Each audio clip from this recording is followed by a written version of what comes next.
Magaalada Boosaaso ee xarunta gobolka Bari oo maanta lagu waday inuu ka dhaco banaanbax ballaaran oo lagu taageerayo Mudane Maxamed Cabdulaahi Farmaajo madaxweynaha dowladda federaalka Soomaaliya ayaa waxaa is-hortaag ku sameeyay maamulka gobolka Bari ee dowlad goboleedka Soomaaliyeed ee Puntland. Ciidamo ka tirsan maamulka Puntland ayaa is-hortaagan loo adeegsaday waxayna banaanbaxayaashii iyo taageerayaasha Mudane Maxamed Cabdulaahi Farmaajo u sheegeen inaanan wax banaanbaxa lagu dhigi karin gudaha magaalada Boosaaso ee gobolka Bari.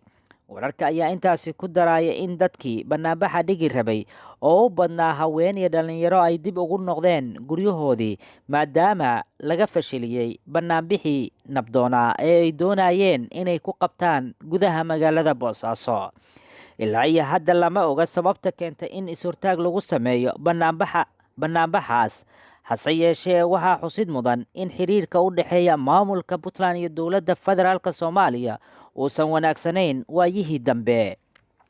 Shalay ayay ahayd markii banaanbax ballaaran lagu qabtay magaalada Muqdisho oo lagu taageerayay baaqii madaxweynaha ee ahaa in Muqdisho ay matalaad ku yeelato golaha aqalka sare ee baarlamaanka Soomaaliya, iyadoo banaanbaxaasina uu soo qabanqaabiyey maamulka gobolka Banaadir. Waxaana maantay banaanbaxyo kala duwan ay ka socdaan deegaano ka tirsan dalka, gaar ahaana maamul goboleedyada dalka sida magaalada Baydhabo iyo gobolka Gedo, kuwaasi oo dhammaantoodba taageero loogu raadinayo maqaamka magaalada Muqdisho, laguna ayidayo hadalkii madaxweyne Maxamed Cabdulaahi Farmaajo ee ahaa inaanan la aqbalaynin Muqdisho inay noqoto maqaam la'aan.